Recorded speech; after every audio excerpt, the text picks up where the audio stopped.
नमस्कार दोस्तों, सक्सेबिस्टा classes channel पर मैं राघव दीक्षित आप सभी का बहुत बहुत स्वागत करता हूं।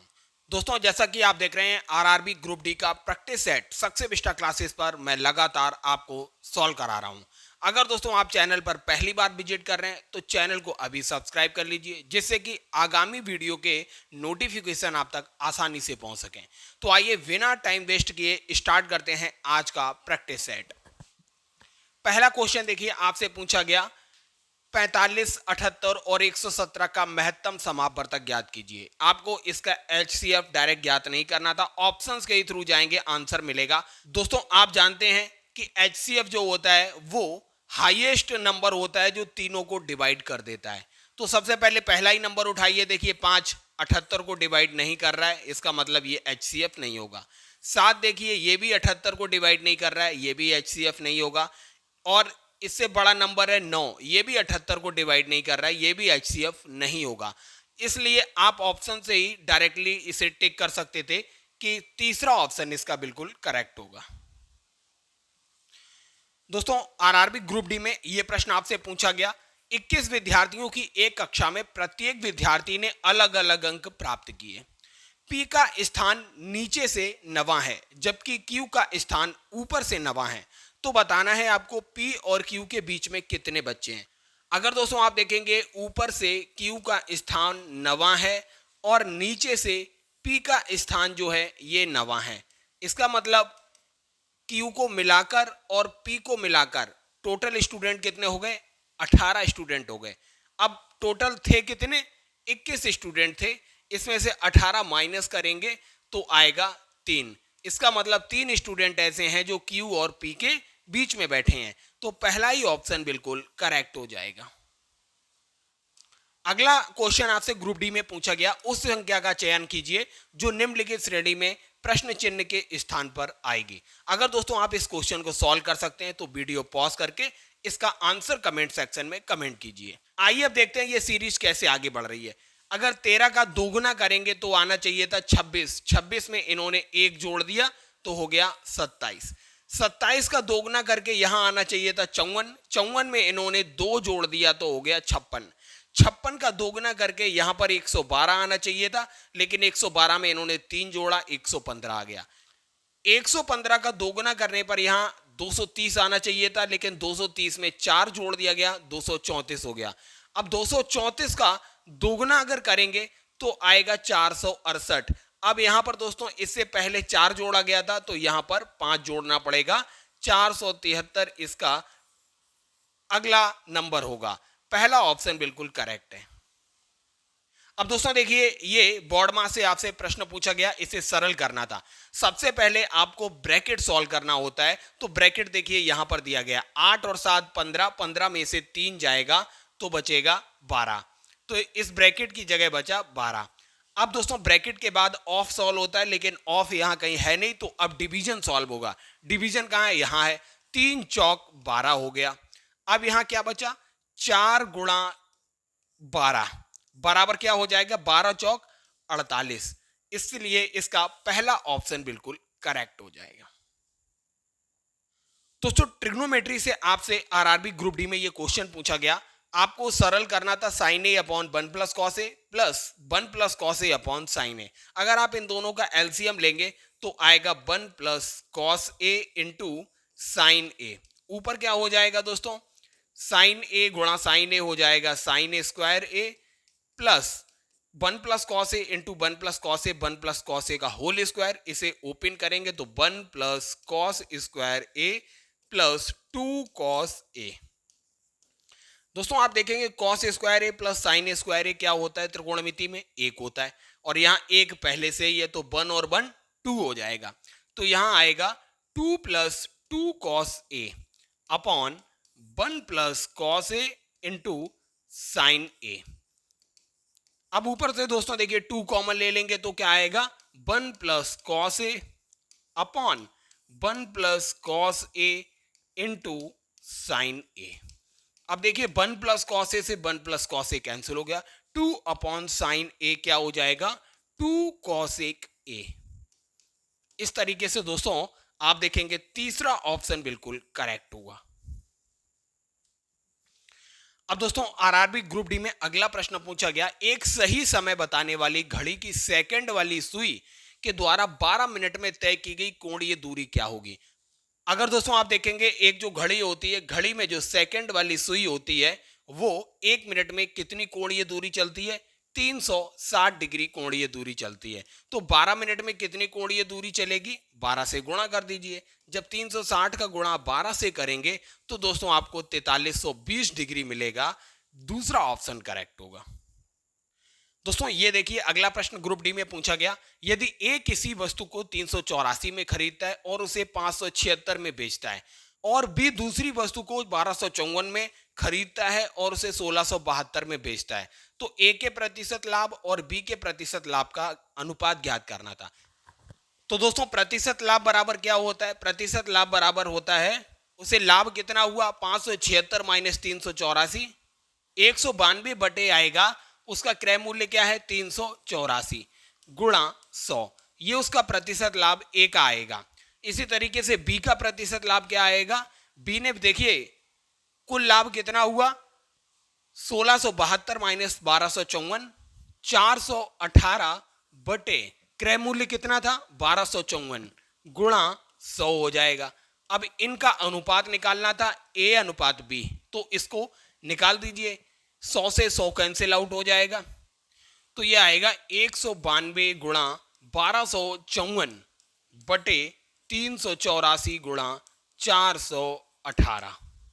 दोस्तों 192 से 384 दो बार कट हो जाएगा और 2 से इसे कट करेंगे, 2 छंग 12, 2 दूनी 4 और 2 सत्ते 14 हो जाएगा।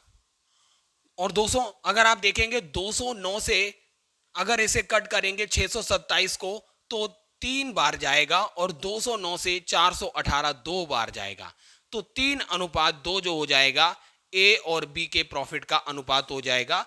तीसरा ऑप्शन बिल्कुल करेक्ट हो जाएगा।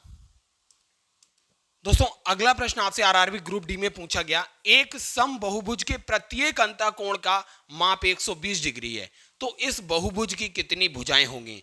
दोस्तों किसी भी बहुभुज के अंतःकोण का मान जो होता है वो किसके बराबर होता है, n-2 upon n into 180 degree, इसके बराबर होता है। याद रखिए जहां पर n जो है भुजाओं की संख्या है, इसे हल करेंगे क्या आएगा 120 n बराबर 180 n माइनस 360।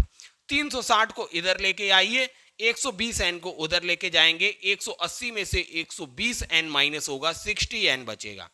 जब दोस्तों आप इसको हल करेंगे तो n की वैल्यू निकल के आएगी, 60 से 360 जो है 6 टाइम कट होगा, तो n बराबर 6 निकल के आएगी। अर्थात दोस्तों इस बहुभुज की जो भुजाएं होंगी 6 भुजाएं होंगी। दोस्तों आपको ये याद रखना था, बहुभुज के अंतःकोण का मान जो होता है n-2 बटे n गुणा 180 के बराबर होता है। दोस्तों आरआरबी ग्रुप डी में आपसे यह प्रश्न पूछा गया, उस समूह का चयन कीजिए जिसमें मौजूदा संख्याओं के बीच वही संबंध है जो निम्नलिखित समूहों की संख्याओं के बीच है। जैसे आपको 2 समूह ये दिए हुए थे, अब आपको इन चारों ऑप्शन में से सेम समूह ज्ञात करना था। जैसे देखिए यहां पर आप देखेंगे इस संख्या 5 का स्क्वायर करेंगे, 5 पंजे 25 और उसका गुणा इस 7 से करेंगे तो आएगा बीच वाली संख्या 175। ऐसे दोस्तों देखिए 7 सत्ते 49 का गुणा अगर आप 6 से करेंगे तो आएगा 294। अब इन चारों ऑप्शन में केवल दोस्तों पहला ही ऑप्शन है, जैसे 8 का स्क्वायर करेंगे 64 का 3 से गुणा करने पर 192 आएगा, इसलिए पहला ऑप्शन करेक्ट होगा। दोस्तों आपके आरआरबी ग्रुप डी में माध्यिका और बहुलक से एक प्रश्न 100% रहता है। देखिए आंकड़े आपको दिए हुए थे, इसका माध्य y दिया हुआ था, इन आंकड़ों का बहुलक ज्ञात करना था। सबसे पहले आप इस y की वैल्यू ज्ञात कीजिए। माध्य बराबर दोस्तों क्या होता है, पदों का योग। पदों का योग क्या होगा, 9 और 3 12 5 17, 17 और 4 21 और 4 हो जाएगा 25 और 5 30 प्लस y बटे पदों की संख्या कितनी है 1 2 3 4 5 6 7 है पद, और माध्य कितना दिया हुआ था, y दिया हुआ था माध्य, तो माध्य की जगह y रख दीजिए। इसे हल कीजिए क्या आएगा 30 प्लस y बराबर 7y, और y इधर जाएगा तो माइनस हो जाएगा 30 बराबर 6y हो जाएगा।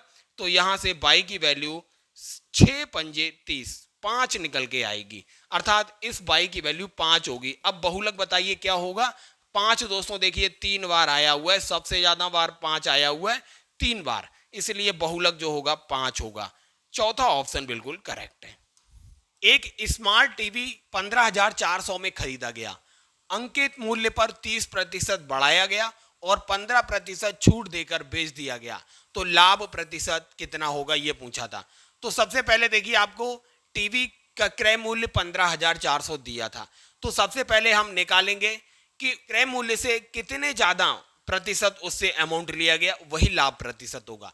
देखिए सबसे पहले 30% बढ़ाया गया और 15% की छूट दी गई, इसका मतलब हम इक्विवेलेंट परसेंटेज से इजीली निकाल लेंगे। 30% बढ़ाया गया तो प्लस होगा, 15% छूट दी गई मतलब माइनस किया गया तो माइनस होगा, प्लस 30 गुणा माइनस का 15/100, ये इक्विवेलेंट परसेंटेज से आ जाएगा। ये हो जाएगा 15, ये हो जाएगा माइनस का 4.5, तो आएगा 10.5%। इतना धन क्रय मूल्य से ज्यादा लिया गया मतलब इतना लाभ होगा, तो इसीलिए इसका सी ऑप्शन करेक्ट हो जाएगा। 10.5% का उसे लाभ होगा। अगला प्रश्न दोस्तों रेशियो से पूछा गया। 3 संख्याएं 11:13:15 के अनुपात में हैं। यदि तीसरी संख्या का 3 गुना पहली और दूसरी संख्या के योग से 441 अधिक है, तो सबसे बड़ी और सबसे छोटी संख्या का अंतर क्या होगा। दोस्तों क्वेश्चन में क्या दिया गया है, यदि तीसरी संख्या का 3 गुना, तीसरी संख्या 15x मान ली हमने, 15x का कर दिया 3 गुना। अब कह रहा है पहली और दूसरी संख्या के योग से 441 अधिक है, तो पहली संख्या 11x, दूसरी संख्या 13x, कितना हो गया 24x हो गया। मतलब इनका अंतर दोस्तों ये 441 के बराबर होगा। इसे हल करेंगे तो 15 45x माइनस 24x बराबर 441 होगा, तो ये आएगा 21x बराबर 441, तो x की वैल्यू आ जाएगी 21। अगर x की वैल्यू 21 है तो यहां क्या पूछा गया, सबसे बड़ी और सबसे छोटी संख्या का अंतर ज्ञात करना था। सबसे बड़ी संख्या 15x हो जाएगी और सबसे छोटी 11x हो जाएगी। x की वैल्यू 21 है तो क्या हो जाएगा 15 माइनस 11 4 आएगा, और x की वैल्यू 21 है तो 21 गुणा 4 बराबर 84, इसका करेक्ट ऑप्शन होना चाहिए था, बी ऑप्शन करेक्ट हो जाएगा। अब आइए दोस्तों देखते हैं अगला प्रश्न। दोस्तों आपके यूपीएसआई में इस टाइप का एक प्रश्न जरूर पूछा जाता है। यदि ए का अर्थ जोड़ है, बी का अर्थ गुणा, सी का अर्थ घटाना और डी का अर्थ भाग है, तो आपको इसको सॉल्व करना था। इसका क्वेश्चन मार्क की जगह क्या आएगा, तो आप इसे इजीली सॉल्व करेंगे। 10, डी का अर्थ है भाग तो भाग दे देंगे। ए का अर्थ है दोस्तों जोड़, तो यहां जोड़ लिख लेंगे 5, फिर बी का अर्थ क्या है गुणा कर देंगे 3 से। अब बॉड मास से आपको पता है सबसे पहले हम क्या करते हैं, यहां ब्रैकेट है नहीं, ऑफ है नहीं, तो क्या होगा डिवीजन सबसे पहले होगा, 2 पंजे 10, तो ये क्या हो जाएगा 5 + 5 गुणा 3, अब गुणा होगा 5 3 15, तो 5 + 15 ये आएगा 20, इसका करेक्ट ऑप्शन आना था, सी ऑप्शन बिल्कुल करेक्ट है। 22,000 रुपए पर 2 वर्ष के लिए चक्रवृद्धि ब्याज और साधारण ब्याज का अंतर 220 रुपए दिया था, तो आपको रेट ऑफ इंटरेस्ट ब्याज दर बतानी थी। हम आपको दोस्तों बता चुके हैं डिफरेंस की ट्रिक क्या होती है 2 वर्ष के लिए, ये होती है r²/100 का स्क्वायर गुणा मूलधन। इसमें देखिए डिफरेंस आपको 220 दिया हुआ था और रेट ऑफ इंटरेस्ट आपको निकालनी थी, तो r²/100 गुणा 100, मूलधन आपको दिया हुआ है 22,000 रुपए, तो 22,000 यहां पर लिखेंगे, तो आपको देखिए 3 जीरो से ये 3 जीरो कैंसिल आउट हो जाएगा, यहां बचा 22, तो r² बराबर क्या हो जाएगा 220/22 हो जाएगा, और ये जो 10 बचा है इसका गुणा हो जाएगा, तो 22 धाम 220 हो जाएगा। r² बराबर 100 हो गया, तो r की वैल्यू यहां से क्या निकल के आएगी दोस्तों 10 निकल कर आएगी, 10% जो था रेट ऑफ इंटरेस्ट था, सी ऑप्शन बिल्कुल करेक्ट हो जाएगा। अब अगला प्रश्न दोस्तों आपसे ये यूपीएसआई में पूछा गया, 26 सेंटीमीटर त्रिज्या वाले अर्धगोले का कुल पृष्ठीय क्षेत्रफल ज्ञात करना था। अर्धगोले का मतलब दोस्तों आपको पता है, आपको इसका कुल पृष्ठीय क्षेत्रफल ज्ञात करना था। तो अर्धगोले का कुल पृष्ठीय क्षेत्रफल दोस्तों क्या होता है, याद रखिए 3 पाई आर स्क्वायर होता है। हम जब डिटेल में लेक्चर लेंगे तो हम वहां पर आपको सब कुछ बताएंगे भी।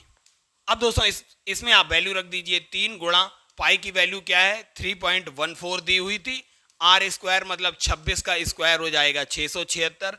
आप जब इसे हल करेंगे तो आपको मिलेगा 6367.92 सेंटीमीटर स्क्वायर। इसका करेक्ट ऑप्शन आएगा बी ऑप्शन बिल्कुल करेक्ट हो जाएगा। दोस्तों अगला यूपीएसआई 2021 का यह प्रश्न है, 1452 रुपए में एक पेन ड्राइव को बेचने पर 12% की हानि होती है, तो क्रय मूल्य क्या था? क्रय मूल्य अगर दोस्तों हमने मान लिया x रुपए था तो 12% की हानि का मतलब हो गया उसने 100 माइनस 12 अर्थात क्रय मूल्य का केवल 88% मूल्य ही लिया। तो अर्थात 88 क्रय मूल्य का अगर 88% निकालेंगे तो वो दोस्तों जी इस विक्रय मूल्य 1452 के बराबर होगा 1452। तो ये x की वैल्यू क्या निकल के आएगी 1452 गुणा 100/88।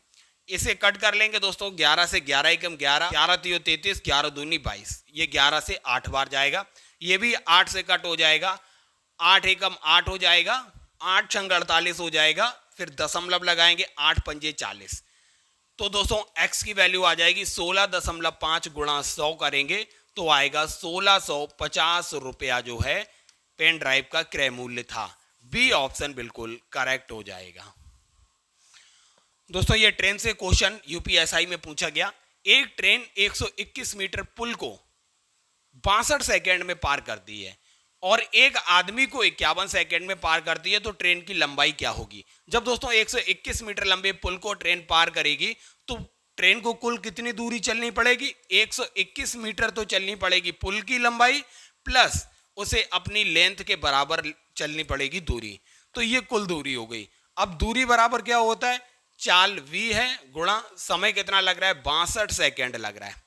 अब इस स्थिति में भी दोस्तों चाल उसकी v ही रहेगी, तो क्या हो जाएगा दूरी कितनी चलनी पड़ेगी? अपनी लंबाई के बराबर दूरी चलनी पड़ेगी इस आदमी को क्रॉस करने के लिए, तो दूरी बराबर चाल v है।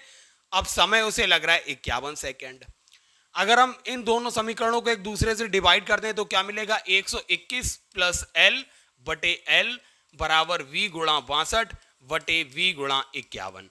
v से v कैंसिल हो गया। अब इजिली इसे हल कर लेंगे, क्रॉस मल्टीप्लाई कर लीजिए, क्या आएगा दोस्तों 51 का गुणा इसमें करेंगे 51 गुणा 121 प्लस 51 का l हो जाएगा बराबर l का गुणा 62 से करेंगे तो 62 l हो जाएगा। अब 51 l को इधर ले जाएंगे तो 51 गुणा 121 बराबर हो जाएगा 11 l। तो l बराबर दोस्तों क्या आएगा 51 गुणा 121 बटे 11, 11 ग्यारहम हो जाएगा 121। अब 11 का गुणा 51 से कर लीजिए तो आएगा 561 मीटर लंबी ट्रेन होगी। इस तरीके से दोस्तों ए ऑप्शन बिल्कुल करेक्ट हो जाएगा। दोस्तों अगला प्रश्न टाइम एंड वर्क से आपसे यूपीएसआई में पूछा गया। ए अकेला 1140 दिन में और बी अकेला 2280 दिन में काम करता है, दोनों मिलकर काम कितने दिन में करेंगे? तो दोनों मिलकर दोस्तों कितने दिन में करेंगे ये हम आपको ट्रिक बता चुके हैं। ए अकेला जितने दिन में करता है 1140 गुणा कीजिए बी अकेला जितने दिन में करता है और इसे डिवाइड कर दीजिए ए अकेला जितने दिन में करता है प्लस बी अकेला जितने दिन में करता है।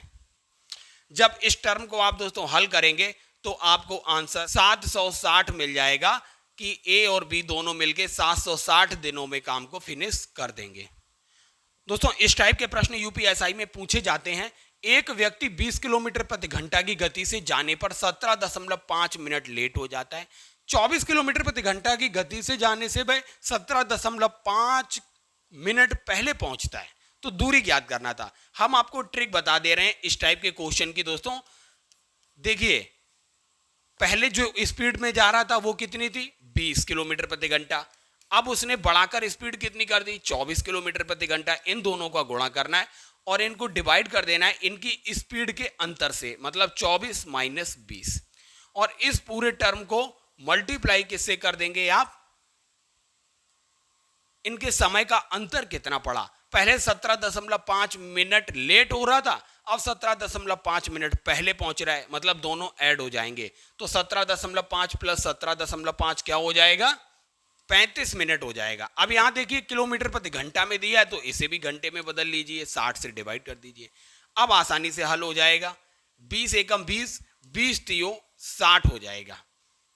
अब ये क्या आएगा दोस्तों, 24 बटे नीचे 4 आएगा गुणा 35 बटे 3 आएगा।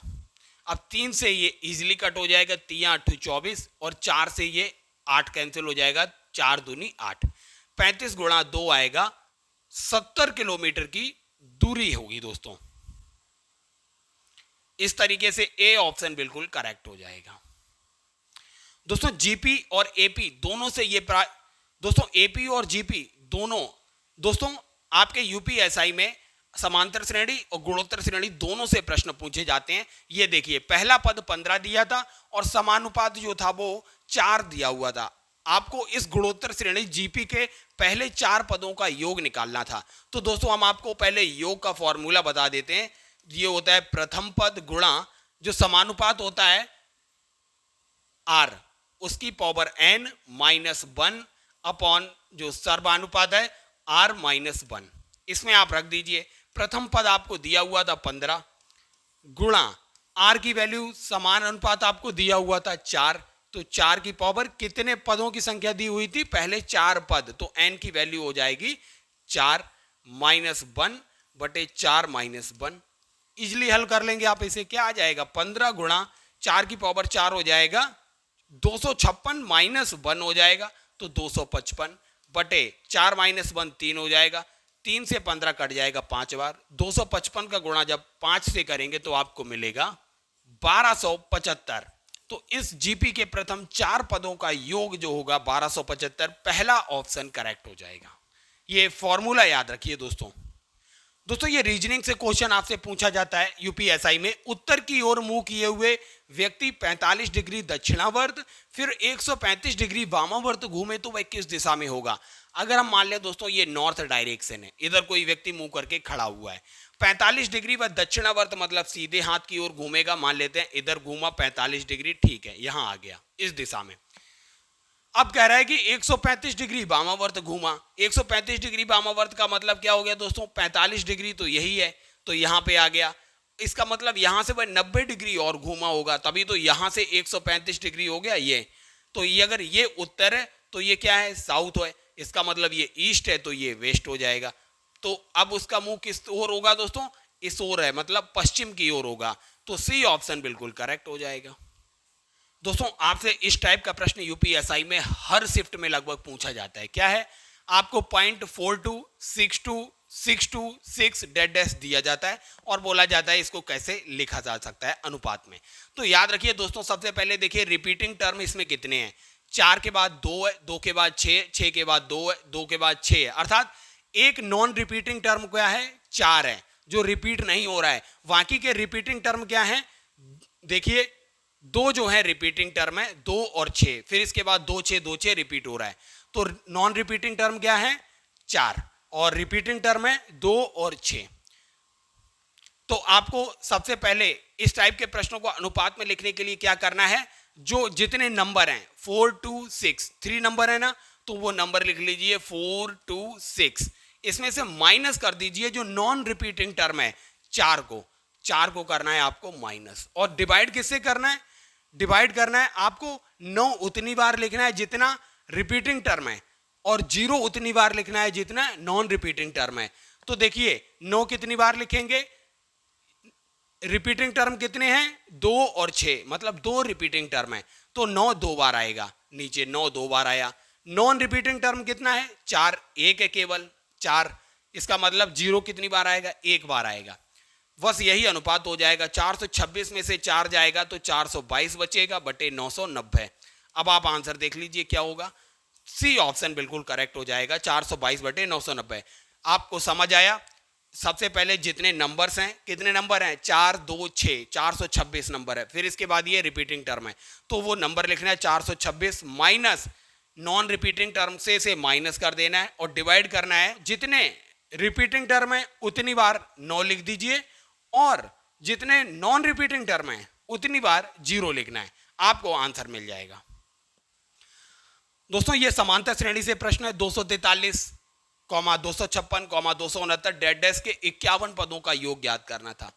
तो सबसे पहले दोस्तों 51 पदों का योग का फॉर्मूला क्या होता है, सम बराबर होता है n/2, n जहां पदों की संख्या है, गुणा 2 गुणा प्रथम पद प्लस n-1 गुणा सार्वधातुक, ये होता है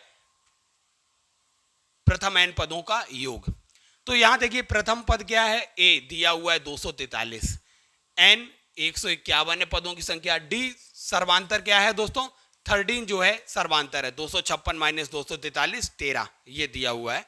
आपके पास सारे टर्म है, आप इसे इजीली हल कर सकते हैं। 151/2 गुणा 43 गुणा 2 हो जाएगा 486 प्लस 151 माइनस 1 हो जाएगा 150 गुणा 13। जब आप दोस्तों इस टर्म को हल करेंगे तो आएगा 1,83,918, अर्थात दोस्तों बी ऑप्शन बिल्कुल करेक्ट हो जाएगा। दोस्तों आपसे ये देखिए लासा मासा से प्रश्न पूछा गया, 42, 63, 84, 105 मीटर को मापने की अधिकतम लंबाई क्या होगी। जब भी दोस्तों माप से संबंधित प्रश्नों की अधिकतम माप क्या होगी जो इन सभी को माप सके, इस केस में आपको निकालना होता है उसका HCF हाईएस्ट कॉमन फैक्टर, मासापा निकालना होता है। तो आप देखिए इन नंबर्स का मासापा क्या होगा, आप देखेंगे अगर 21 की टेबल में ये सारे नंबर आते हैं, 21 दूनी 42, 21 तीय 63, 21 चौक 84, 21 पंजे 105, इसका मतलब 23 की पहाड़े में नहीं आएंगे, 22 में नहीं आएंगे, 24 में नहीं आएंगे। इसका मतलब इन नंबर्स का HCF जो है वो 21 है और यही इसका आंसर होता है।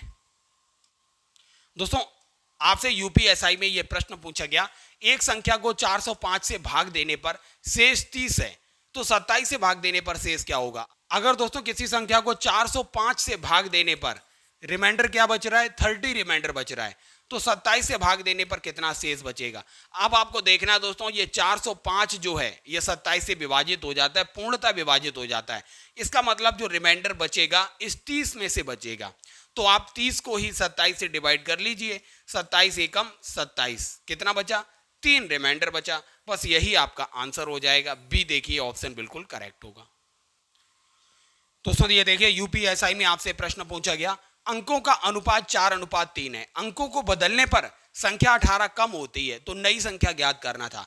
अब आपको दोस्तों इसे सॉल्व नहीं करना है, आप देखिए अंकों का अनुपात 4 दिया गया है। अब आप देखिए अंकों का अनुपात ही आपको 4:3 दिया गया है। अब देखिए इनमें से कौन से नंबर हैं जिनके अंकों का अनुपात 4:3 है। पहला नंबर नहीं होगा, तीसरा नहीं होगा, आप देखिए ये चौथा भी नहीं होगा। आपके पास केवल ऑप्शन बी ही करेक्ट होगा जिसके अंकों का अनुपात 4:3 में आएगा। 2 तिया 6, 2 चौकू 8, 3:4 आ रहा है क्योंकि नई संख्या पूछी गई थी। इसका मतलब पुरानी संख्या क्या होगी, इसके अंकों को उलट दीजिए 86, अब इसके अंकों का अनुपात देखिए 4:3 आ गया। आप इसे ऑप्शन से ही हल कर सकते थे। दोस्तों ये सिंपल इंटरेस्ट से प्रश्न पूछा गया, साधारण ब्याज पर निवेशित एक धनराशि साधारण ब्याज पर 15 वर्षों में अपने आप से 3 गुना हो जाती है। ज्ञात कीजिए कि समान दर पर यह राशि अपने आप से 13 गुना कितने वर्षों में हो जाएगी। तो दोस्तों इस टाइप के प्रश्नों के लिए दोस्तों ट्रिक याद रखिए, अगर कोई धन T1 समय में m गुना हो जाता है और T2 समय में n गुना हो जाता है, तो इसकी ट्रिक क्या होती है, इसकी ट्रिक होती है m-1/T1 बराबर n-1/T2। इसमें आप वैल्यू रखिए, आपको आंसर इजीली मिलेगा। देखिए 15 वर्षों में कितने गुना हो गई, 3 गुना हो गई, तो 3 - 1 कीजिए बटे कर दीजिए 15 वर्ष बराबर, अब अपने आप से कितने गुना हो जाए, 13 गुना हो जाए, मतलब 13 - 1 कीजिए और दोस्तों समय आपको निकालना है तो t से डिवाइड कीजिए, इस t की वैल्यू आपको निकालना है। इसे हल करिए, क्या आएगा 2/15 बराबर 12/t हो जाएगा। तो इसे आप हल करेंगे 2 छंग 12 हो जाएगा। t की वैल्यू क्या आएगी, क्रॉस मल्टीप्लाई कीजिए दोस्तों, 15 छक्का 90 आएगा। 90 वर्षों में दोस्तों ये धन 13 गुना हो जाएगा। सी ऑप्शन बिल्कुल करेक्ट हो जाएगा।